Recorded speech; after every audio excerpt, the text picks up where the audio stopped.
Healers said she wouldn't survive. Then the human appeared. I told him to leave, but he stayed. Fear and My name is Aelara Vex, Queen of the Northwind Realm. I was supposed to be invincible. The pregnancy was supposed to be impossible. A hybrid of my kind and a human should never have survived past the 3rd month. My healers were clear. Carrying this child would destroy me. Birthing her would kill us both. I decided to have her anyway. My people didn't understand. The council demanded I terminate the pregnancy.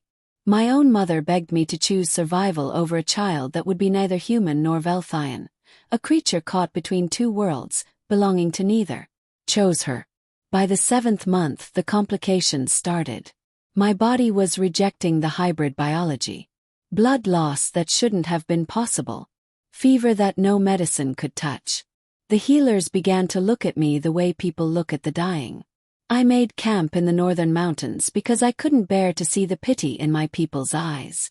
That's where he found me. I was alone when I heard the approach. Footsteps crunching on snow, voice calling out in the trading tongue. I recognized him immediately. A human named Kale, a trader who'd been to our kingdom before. Someone from the species my people had learned to fear. You shouldn't be here, I said, hand on my weapon. Neither should you, he said, kneeling a careful distance away. I smelled blood on the wind. I thought. He stopped. You're pregnant. Leave, I commanded. He didn't. Instead he built a fire. He didn't ask permission. Just gathered wood, arranged it, created warmth and light in the frozen darkness. And when I didn't stop him, he spoke. I had a sister, he said. Hybrid birth.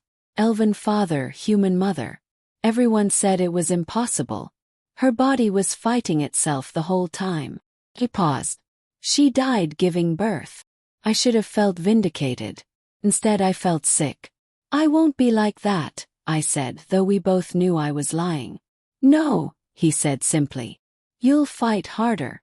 He stayed through the night. Just sat by the fire, not pushing, not demanding, not trying to save me. Just present. By morning the contractions started. Nothing could have prepared me for the pain. My body was rejecting everything, the foreign genetic code, the hybrid life growing inside me, the very act of transformation itself. I screamed. I begged for death. I cursed the choice I'd made. And Kale held my hand. I can't do this, I gasped between contractions. You already are, he said. I've seen mothers give birth. I've seen them think they can't continue. I've never once seen one who chose wrong. I chose to die, I whispered. You chose her, he corrected. And she's choosing to live. Feel that. That's not death. That's will.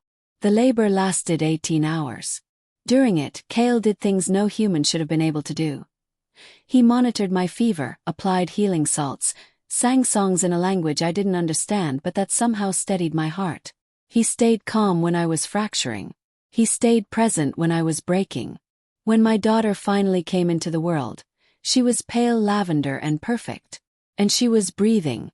She's alive, I whispered, unable to believe it. So are you, Kale said. I looked at him then, really looked.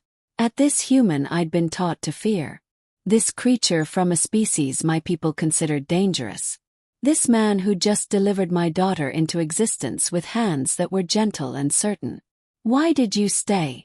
I asked. He smiled. Because when someone chooses love that hard, it deserves a witness.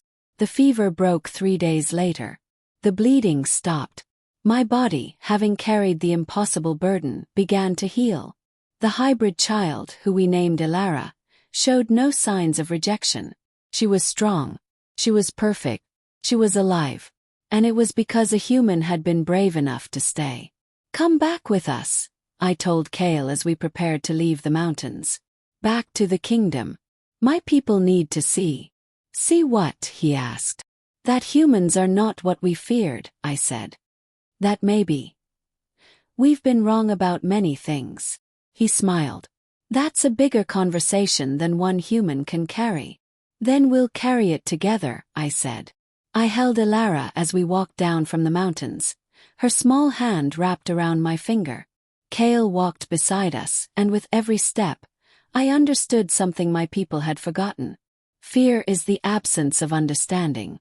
And the cure for fear is simply showing up, staying present, choosing connection over safety, being brave enough to help even when you're supposed to be enemies. When we reached the kingdom, my mother was waiting. She saw my daughter, half human, half Velthian, wholly perfect. She saw me alive, and she wept.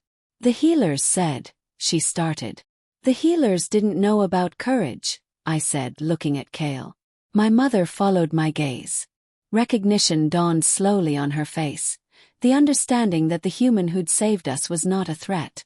He was a mirror, a reflection of what we could become if we chose understanding over fear.